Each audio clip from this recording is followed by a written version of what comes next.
Guys, আজকে আমাদের পাগা সকালবেলা মর্নিং ওয়াকে গেছে।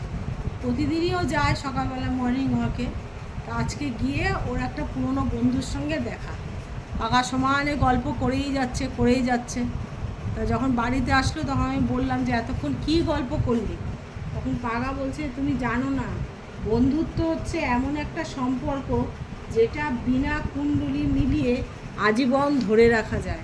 এর নাম হচ্ছে বন্ধুত্ব। এই কথা বলে পাগা একটা গানও শুরু করে দিল, আমাকে একটা গানও শোনালো। আপনারা শুনুন তো পাগা কী গান করছে।